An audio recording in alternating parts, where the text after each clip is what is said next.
I had the genuine honor of working with Sir John Templeton, who is a value investor.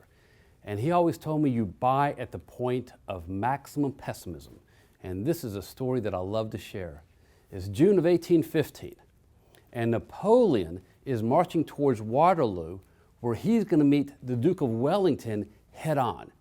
Now, the way you had a war 200 years ago is you had two massive frontal assaults. This team would line up, this team would line up, and they would yell profanities at each other. And then eventually someone would go, charge, and they would fight. And the team with the most people usually won the war. Well, here's the problem in 1815. Napoleon has 100,000 troops, and the Duke of Wellington only has 75,000 troops.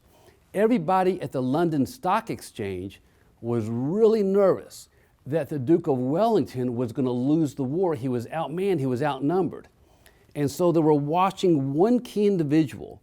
They were watching a man who is soon to become the wealthiest man in the world because of this event. They're watching a man named Baron Rothschild. They think that he may have some information about the outcome of the war before anybody else. And what they're going to do is whatever he does, I'm going to do the same thing. And he knows it. So the battle's going on. And this runner runs into the London Stock Exchange. And he finds Baron Rothschild. And he whispers into his ear. And Baron Rothschild turns and yells, sell everything.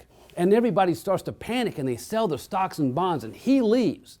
And he comes back 3 hours later and he buys stocks for 50 cents on the dollar. He corners the London bond market. He buys 100% of the London bonds. That night, the news comes out that the Duke of Wellington had actually defeated Napoleon at Waterloo. And the next day, everyone runs back and they buy their stocks back and the market goes straight up. And in one day, one man, Baron Rothschild, made £1 million.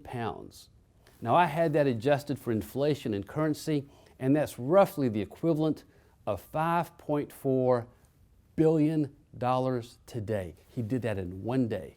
And when it was over is when he uttered the famous line, you buy when there's blood in the streets.